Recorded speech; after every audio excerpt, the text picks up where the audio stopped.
There's a simple question we rarely ask.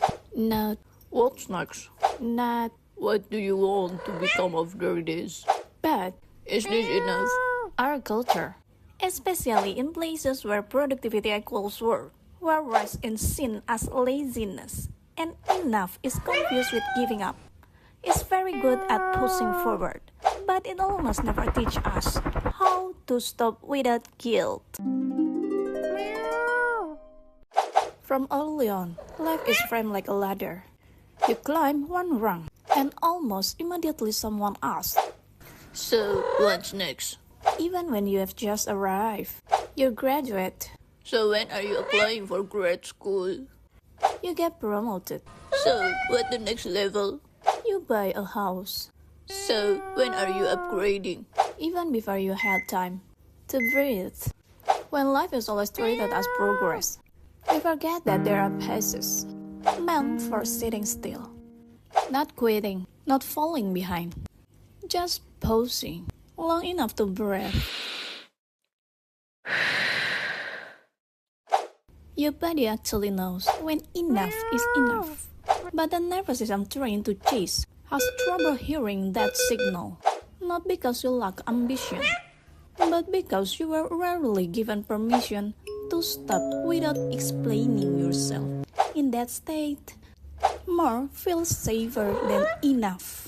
Because stopping can feel like disappearing, like being left behind. You might recognize this moment. Your life is stable, not dramatic, not collapsing. And yet a quiet pressure appears. I should be doing more. I shouldn't be satisfied yet. Others are further ahead. Not because your life is wrong, but because enough is rarely celebrated. Enough is not the enemy of growth. Enough is the ability to feel that your body and your life are not in danger right now. When someone can say, "This is enough for today," that isn't giving up, it's capacity. Capacity to stop living from imagined scarcity. Capacity to not turn life into a project that never ends. Growth doesn't always mean acceleration. Sometimes it means stabilization. Many people aren't exhausted by big problems. They're exhausted because they never feel allowed to stop without guilt.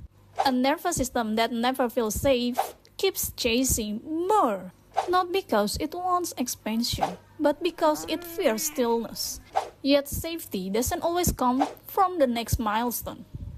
Sometimes it's come from realizing today was already enough. Maybe the most radical question today isn't, "What's the next step?" but, "Am I allowed to sit for a moment?" Not forever, just long enough to breathe. Because life isn't only about climbing. Sometimes the summit is just sitting still and knowing you are already allowed to be there.